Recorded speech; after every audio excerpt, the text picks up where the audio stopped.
Bienvenue aux petits nouveaux, coucou à ceux qui étaient déjà parmi nous. Voici notre 8e session de Futurapolis Planète au Quai des Savoirs de Toulouse.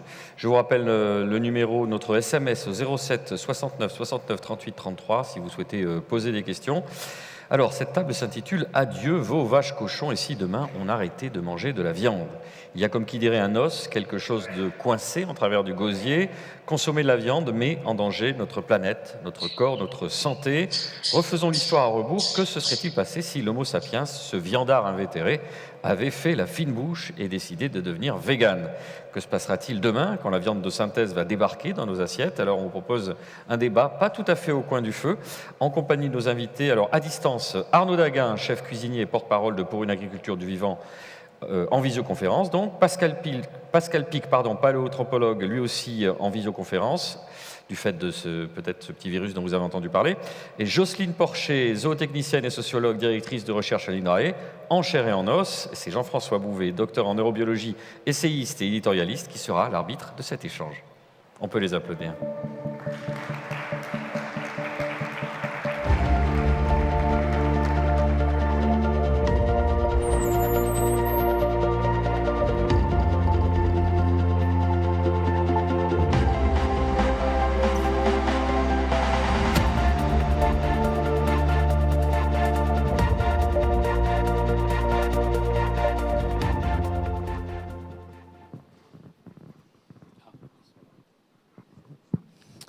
Bonjour à tous. Donc, la question est, et si demain on arrêtait de manger de la viande?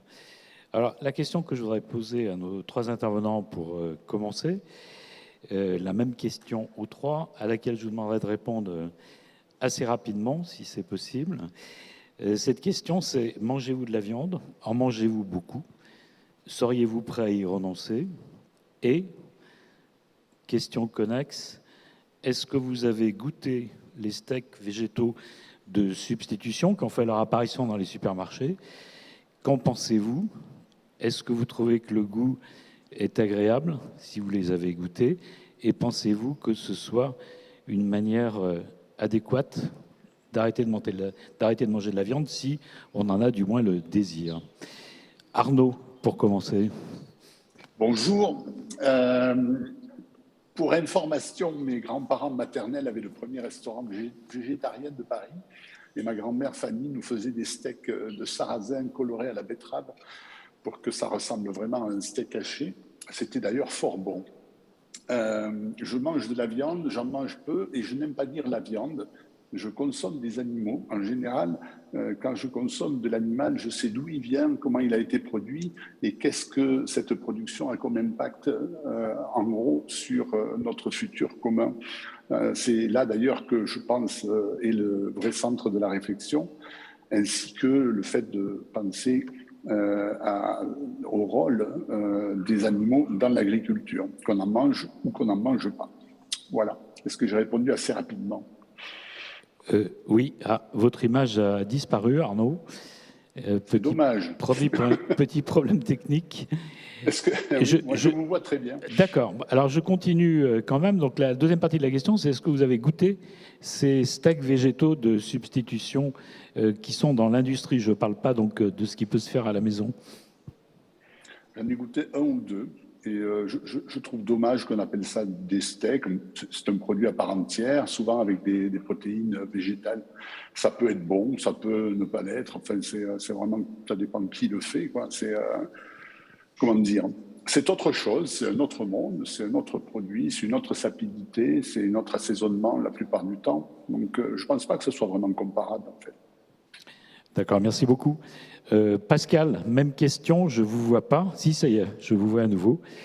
Est-ce que vous mangez de la viande d'abord? Très peu, mais j'en mange. De la même façon, donc ma réponse est celle de M. Daguin. Donc j'essaie de faire attention d'où vient cette viande et et d'avoir une consommation donc raisonnée et raisonnable.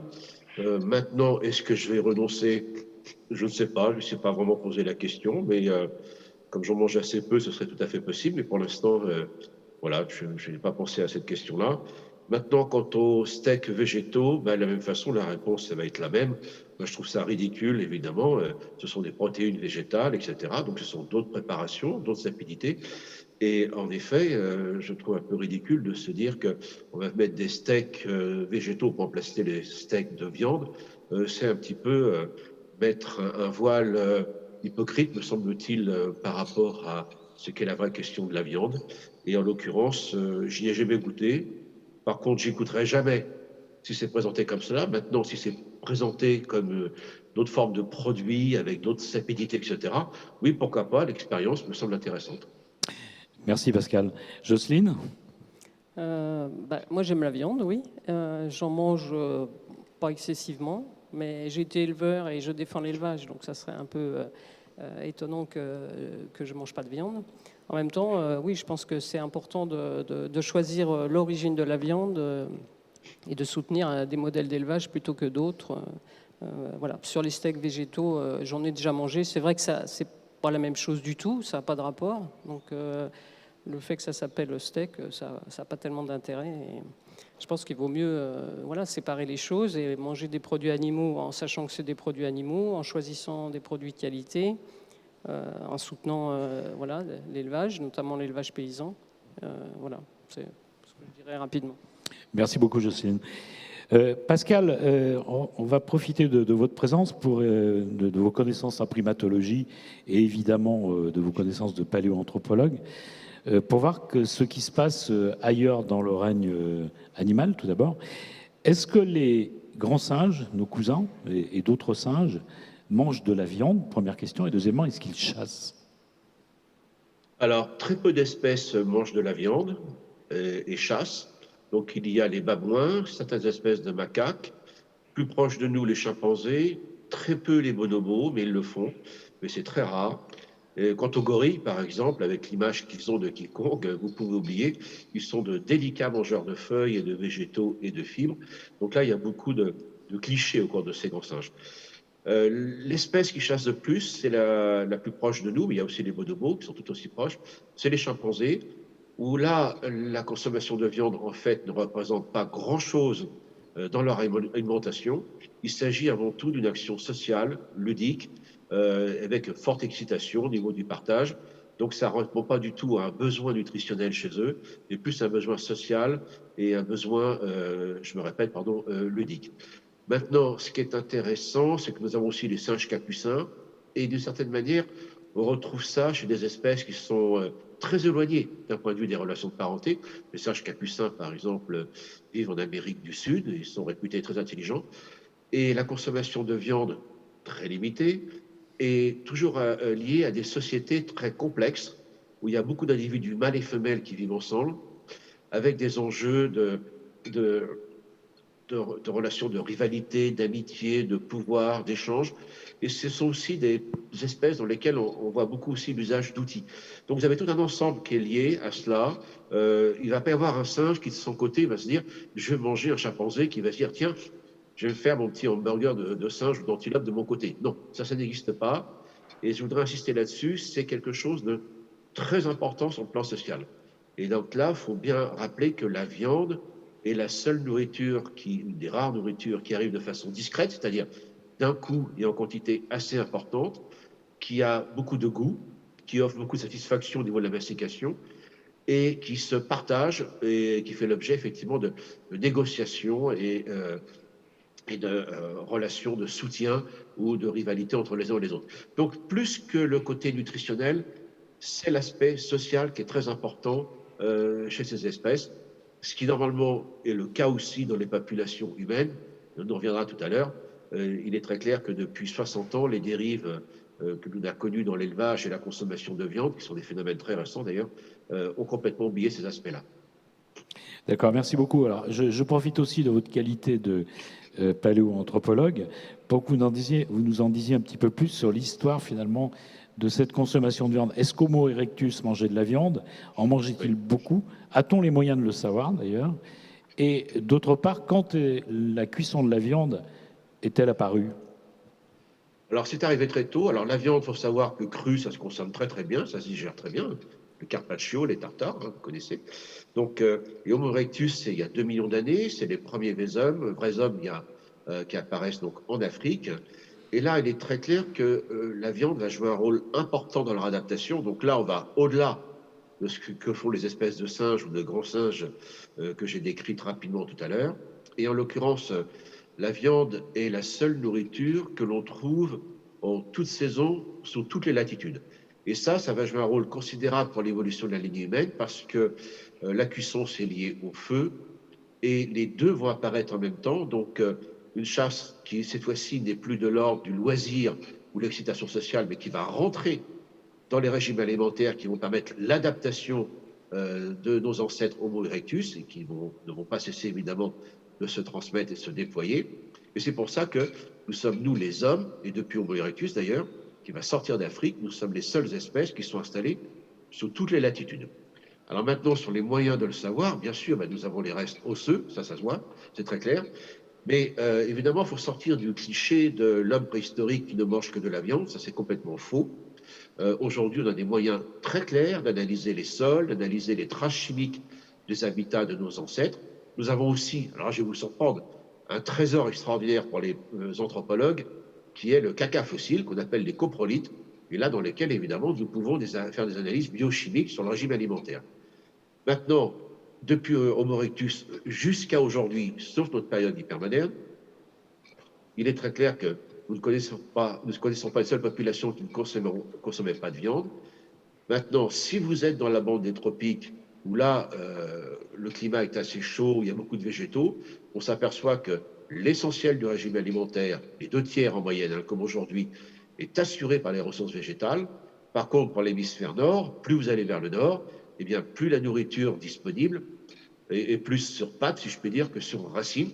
Et si vous allez dans des peuples comme les Inuits, les Évennes, etc., c'est-à-dire des peuples qui vivent près du cercle arctique, là, 90%, 100% de la nourriture est d'origine animale. Donc, il faut sortir du cliché de l'homme préhistorique qui mangeait que de la viande. Il y avait une grande diversité de régimes alimentaires. Il y a toujours de la viande. Si on regarde, par exemple, les hommes de Néandertal, alors là, je le répète, on a les sites archéologiques, on a les ossements, on a les coprolites, donc les fesses fossiles. On a aussi les analyses biochimiques du sol, puis on a également des analyses biochimiques des dents et des os, le strontium notamment, qui permet de reconstituer un régime alimentaire. Eh bien, vous lirez partout que les Néandertaliens étaient très carnivores. Ben oui, parce qu'ils n'étaient pas plus que les autres fondamentalement, mais ils vivaient pendant les périodes glaciaires sous les hautes latitudes de l'Europe glaciaire. Donc là, forcément, la règle s'applique, hein, c'est une règle écologique, hein, tout à fait banale, où là, il y avait beaucoup plus de viande. Mais les Néandertaliens qui vivaient du côté du Proche-Orient mangeaient moins de viande. Donc là, c'est très important de le rappeler que la viande a été très importante pour l'adaptabilité et le régime alimentaire de nos ancêtres d'Homo erectus et pour toutes les espèces humaines et la nôtre. Et ceci, donc, a largement contribué à l'expansion de sapiens sur toute la planète, mais déjà avec des conséquences, évidemment, sur les biodiversités. Il y a un film que j'adore, qui est vraiment au très haut niveau de nos débats, qui s'appelle L'âge de glace. Je vais vous surprendre, mais dans L'âge de glace, on voit le premier est absolument génial, et on voit les hommes qui arrivent en Amérique du Nord. Et là, les Homo sapiens qui arrivent en Amérique du Nord vers 30 000 ans, voire 40 000, eh bien, ce sont des prédateurs très particuliers, donc c'est nous, et déjà avec les chiens, donc nous sommes très efficaces. Et par ailleurs, donc, ces grandes faunes qui sont en Amérique du Nord ne nous connaissaient pas, elles n'avaient jamais coévolué avec ce prédateur particulier qui s'appelle l'homme, sapiens en l'occurrence. Et là, c'était un grand massacre avec la disparition de ces grands faunes qu'on appelle les mégafaunes. Et la disparition brutale fait que, comme ces faunes ont des régimes alimentaires végétariens qui produisent beaucoup de gaz à effet de serre, donc le méthane, eh bien, on mesure l'effet sur le climat pendant quelques siècles. Donc, soyons très clairs, si la viande a contribué de manière très importante à l'expansion des groupes humains pour toutes les espèces, dont la nôtre sur la Terre, grâce à la cuisson en particulier. Déjà, ça avait un impact sur les biodiversités et les écosystèmes. D'accord. Merci beaucoup. Jocelyne Porcher, vous êtes sociologue à l'INRAE, mais vous avez avant des expériences variées qui ont trait à l'élevage et à l'animal, des expériences tout à fait intéressantes. Donc vous m'avez dit que vous avez élevé des moutons à une époque de votre vie et que vous avez également travaillé en stage dans des porcheries industrielles. Alors j'aimerais que vous nous fassiez un retour d'expérience sur ces deux sujets, l'aspect élevage traditionnel et porcherie industrielle. Et j'aimerais que vous nous disiez ce qui, pour vous, est la différence fondamentale entre élevage et production animale. Oui, c'est vrai que la différence, j'ai pu la mettre en évidence justement parce que j'avais eu l'expérience du travail dans les deux mondes et que du coup, j'ai pu poser derrière des hypothèses de recherche pour tester l'hypothèse que c'était deux mondes différents et que l'un n'était pas la suite de l'autre, contrairement à ce qui est dit et ce qu'on lit souvent, que les systèmes industriels, ça serait la suite de ce qui précède. Mes recherches montrent que non, ce n'est pas la suite de ce qui précède. Au XIXe siècle, il y a les productions animales, la société industrielle, cette nouvelle science qui s'est appelée la zootechnie ont pris en main nos relations de travail avec les animaux pour rendre les systèmes de production rentables, faire des profits en fait. Du coup, c'est la naissance des productions animales, à l'époque ils appelaient la production animale. Moi, ce que j'appelle les productions animales, puisque depuis le XXe siècle, la production animale se décline en filières concurrentes entre elles. Donc voilà, les productions animales que j'oppose. Donc c'est les systèmes industriels et intensifiés dont la rationalité du travail, il n'y en a qu'une seule, c'est faire des profits. C'est une rationalité économique. Elle est vraiment uniquement centrée là-dessus. Quand vous êtes producteur de porc industriel, vous travaillez pour gagner de l'argent. Alors que l'élevage, c'est un rapport historique de travail avec les animaux dont les rationalités sont multiples. Déjà, il y a une temporalité différente, puisque les productions animales, c'est 150 ans d'histoire. Les productions animales, ça ne remonte pas juste à l'après-guerre, comme aussi on entend dire souvent qu'après la guerre, la dernière guerre, il aurait fallu moderniser, industrialiser parce que la France, etc. Non, il y a eu effectivement une industrialisation de l'élevage concrète au XXe siècle après la guerre, mais cette industrialisation a été pensée en amont avec le développement du capitalisme industriel et de la société industrielle. Pour vous, c'est concomitant de la révolution industrielle, en fait. Voilà, c'est-à-dire que la révolution industrielle, elle transforme complètement notre rapport au monde vivant. C'est vraiment l'idée qu'on va maîtriser et que la nature est en fait une ressource profitable. Et donc l'élevage, ça s'inscrit dans le temps long, et les rationalités du travail en élevage, elles sont multiples. C'est pas seulement gagner sa vie, c'est-à-dire d'ailleurs c'est pas la même chose en système industriel. On veut gagner de l'argent rapidement sur le dos des animaux. En élevage, il faut gagner sa vie parce que sinon on ne peut pas continuer à travailler. Mais la rationalité première, c'est ce qu'ont montré mes recherches, c'est la relation. C'est-à-dire si on choisit d'être éleveur, on choisit de travailler avec les animaux et avec la nature. C'est vraiment la rationalité relationnelle. Alors derrière, il y a une rationalité économique, puisqu'il faut effectivement gagner sa vie, mais il y a aussi des rationalités morales très fortes. Là, je travaille sur l'abattage à la ferme. Ce qui tient toute l'énergie des éleveurs pour sortir les animaux des abattoirs industriels, c'est la rationalité morale. C'est une rationalité morale. Puis il y a aussi des rationalités esthétiques. Toutes ces rationalités-là ont disparu des productions animales. Le fait que les animaux soient beaux, c'est pas du tout une question dans les systèmes industriels. Cette rationalité morale, dans une porcherie industrielle, elle n'existe plus, donc. Non, c'est-à-dire qu'il y a deux choses dans les systèmes industriels. Il y a l'organisation du travail qui s'impose aux travailleurs, et puis il y a le rapport des travailleurs eux-mêmes aux animaux et à leur métier. Et ce que j'ai montré, c'est qu'il y a un hiatus en fait entre l'organisation du travail qui dit que les animaux sont des objets industriels ou des machines. Alors en plus, avec la complication qu'il faut tenir compte à cause du bien-être animal ou grâce que c'est des êtres sensibles. Donc les travailleurs, on leur dit à la fois c'est des objets industriels, allez, faites comme si c'était des objets industriels, et toute l'organisation du travail est construite comme si les animaux étaient des objets industriels. En même temps, on leur dit attention, c'est des êtres sensibles, donc c'est juste pas possible. Donc ce que ça fait, ça met les gens dans des situations de ce qu'on appelle double bind, double contrainte en psychologie. Et puis, surtout, ça fait souffrir. Moi, c'est ce que j'ai constaté dans mes enquêtes, parce que j'ai travaillé dans ces systèmes, pas seulement en stage, après j'ai travaillé salarié dans ces systèmes. Mais ce que j'ai après fait, quand j'ai fait des enquêtes dans ces systèmes-là, c'est que ça fait souffrir les gens, quoi. C'était l'hypothèse que j'avais, puisque j'avais travaillé, que j'avais vu des gens souffrir. Quand j'ai commencé la recherche, à dire, mais attendez, les animaux, ils souffrent dans ces systèmes, mais ce n'est pas les seuls à souffrir. Il y a aussi des gens dans ces systèmes, ils sont enfermés pareil, ils sont stressés pareil, voilà. Et donc, il faut prendre en compte cette souffrance animale, cette souffrance humaine dans ces systèmes, et d'ailleurs en sortir les uns et les autres, quoi. Merci. Si on a le temps, d'ailleurs, on parlera de ce que vous avez un peu évoqué, c'est-à-dire l'abattage à la ferme et le droit à la retraite des animaux. Ça, c'est un truc qui m'a beaucoup frappé. Mais auparavant, j'aimerais qu'on revienne sur les solutions alternatives à la viande, bonne ou mauvaise, avec Arnaud Daguin en particulier. Mais j'aimerais avoir votre sentiment à tous les trois là-dessus. Bon, il est question beaucoup depuis quelques mois, plus qu'auparavant, de viande in vitro, de viande artificielle, de viande de laboratoire. Donc ça consiste à cultiver des fibres musculaires dans des bioréacteurs, à partir de cellules souches, dans un milieu de culture, d'y rajouter quelques ingrédients, et on obtient donc une espèce d'ersatz de la viande. Et on peut constater que ça intéresse beaucoup d'industriels. Il y a des usines qui se montent à l'heure actuelle en Israël, aux États-Unis. J'ai vu que le Qatar était intéressé. Bon, j'ai même vu dans Nature, c'est paru cet été, que une équipe de Zaka, des Japonais, donc, ont réussi à fabriquer un steak de bœuf Wagyu avec même non seulement des fibres musculaires, mais aussi de la graisse et des vaisseaux sanguins. Donc une espèce d'ersatz de steak de bœuf Wagyu. Bon, pour le moment, c'est un tout petit morceau qu'ils ont réussi à faire, mais voilà.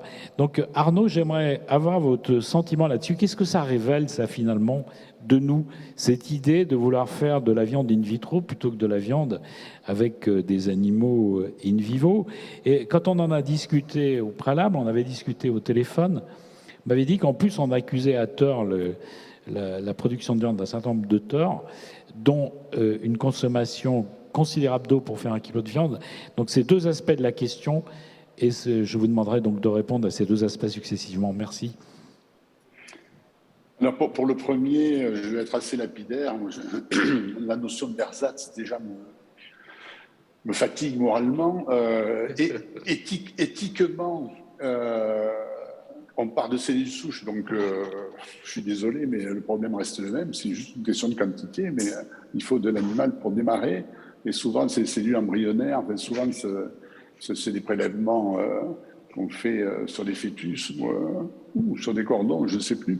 En tout cas, moralement, c'est pas plus ni moins justifiable que le fait d'élever des animaux, à mon sens.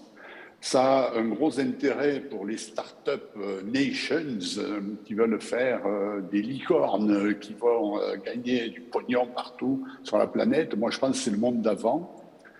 Ça reflète surtout notre incapacité métaphysique aujourd'hui, collective, à trouver notre place dans le vivant. Ça, c'est très inquiétant. C'est d'ailleurs, je pense, notre tare majeur aujourd'hui, à nous, les sapiens. On ne sait plus où nous sommes, on ne sait plus où est notre place dans le vivant. Et ça pose un certain nombre de problèmes, même pas mal de problèmes à nos jeunes gens. Moi, j'ai beaucoup de discussions avec des jeunes gens qui se posent ce genre de problèmes, qui sont ouvertement véganes parce que pour eux, manger de l'animal mort, c'est quelque chose qu'ils ne peuvent pas assumer. Ils n'ont pas du tout la moindre conscience de leur place dans une chaîne vivante. Donc ça me pose un vrai problème parce que ça signe quand même une incapacité à philosopher sur le sujet. Et donc, à un moment donné, ça signe aussi peut-être la fin de quelque chose. Bon, on ne va pas aller plus loin que ça, je ne veux pas être trop pessimiste là-dessus, mais quand même, ça ne me rend pas optimiste, ces discussions. Et bon, cette industrie qui voit le jour, qui est sponsorisée par tout un tas de gens qui pensent faire énormément de profit avec, peut-être que ça arrivera, peut-être que non. En tout cas, ça ne passera pas par moi. Ça, c'est sûr. Le deuxième sujet, c'était l'eau dans l'élevage. Je préférerais qu'on parle de l'élevage dans l'agriculture globalement, parce que ça revient au même. Pour une agriculture du vivant, on a une idée de l'agriculture qui est relativement simple et qui est à la fois, malgré tout, culturellement pas répandue, pour l'instant pas assez en tout cas. Et ce qui est sûr, c'est qu'on considère que une des missions d'une agriculture qui se voudrait idéale, ça serait d'abord de se nourrir elle-même pour être moins dépendante, et notamment des énergies fossiles, mais pas que. Puis la deuxième mission, ça serait de nous nourrir, nous, évidemment, et nos bêtes. Et donc se pose la question de combien de bêtes. Et puis, éventuellement, nous faire de l'énergie et des matériaux. Et pour ça, il y a 5 points majeurs sur lesquels il faut que nous progressions en termes agricoles. Et ces 5 points, ce sont le carbone, l'eau, justement, la biodiversité, évidemment, la qualité nutritionnelle de ce qu'on produit, bien entendu, et la clé de tout ça, le bonheur à la ferme, c'est-à-dire en fait ce qui peut justifier chez quelqu'un le désir de continuer à être un agriculteur ou pas un éleveur. Alors, l'usage de l'eau en agricole, eh bien, c'est pas très compliqué. En fait, aujourd'hui, on sait que nous avons besoin d'une agriculture qui, par ses propres pratiques, produise des sols capables d'infiltrer, de filtrer et de stocker un maximum d'eau. Alors ça, quand on dit ça comme ça, on s'aperçoit que ce qui fait ça le mieux aujourd'hui, ce sont les prairies naturelles, c'est-à-dire les prairies herbagères qui servent à l'élevage herbager. Donc c'est peut-être un modèle même, sans doute, pour l'agriculture qui vient. Et donc, ce type-là d'élevage, cet élevage qui sculpte les paysages et les contreforts des montagnes, qui fabrique des paysages formidable. Vous avez remarqué qu'on ne part pas en vacances dans les plaines de la Beauce, on part en vacances plutôt dans les Alpes, en Pyrénées ou en Provence, dans des endroits où il y a des paysages assez beaux. Ces paysages sont sculptés par l'élevage, ils ne sont pas là comme ça. Si on laissait la nature faire, tout ça serait des forêts. Et donc, je pense aujourd'hui qu'une des façons de considérer ce que vous appelez la viande, moi je ne peux plus dire la viande parce que pour moi c'est un amalgame qui est tellement, confusant que bon, je ne peux même pas imaginer l'appeler comme ça. Et c'est pareil pour l'élevage. Je ne peux pas imaginer qu'on puisse dire l'élevage. Jocelyne l'a bien dit. C'est une évidence que la production animale aujourd'hui ne peut pas être résumée dans son ensemble sous le terme d'élevage, comme s'il y en avait un seul. Et ce rapport aux animaux, qu'on en mange ou qu'on n'en mange pas, qu'on porte des chaussures en cuir ou pas, ce rapport aux animaux, il est, dans certains cas et même assez souvent, nécessaire à un équilibre, ce fameux équilibre dont on parle assez souvent comme un équilibre agro-silvo-pastoral, c'est-à-dire l'équilibre entre ce qu'on fait pousser chaque année, les arbres qui sont là, les plantes pérennes, et les animaux qu'on met autour, dessus ou dessous. Cet équilibre-là, qu'il soit à l'échelle de la ferme ou à l'échelle d'un territoire, à mon avis, c'est celui qui sera garant de notre avenir sur Terre et non pas la viande in vitro. Et cette agriculture-là, dans cet équilibre-là, eh bien, elle a besoin aujourd'hui de l'animal, elle a besoin de la présence de l'animal, elle a besoin notamment des polygastriques qui, comme vous le savez, quand ils mangent une bactérie par la bouche, eh bien, ils en sortent des millions par l'autre orifice, et c'est très, très, très, très appréciable dans une agriculture qui se tient, d'avoir des matières organiques comme ça amenées par la présence de l'animal, et notamment des polygastriques, mais pas que.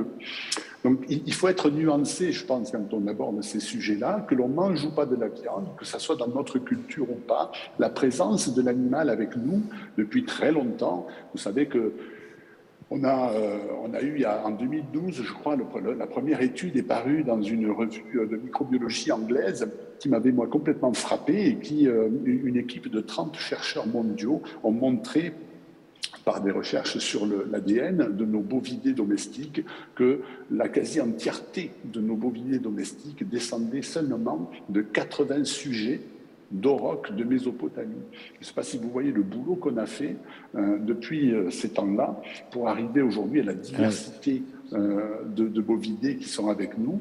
Et ça, c'est quelque chose que nous devons prendre en compte. Ces animaux n'ont rien de sauvage, comme nous n'avons plus rien de sauvage.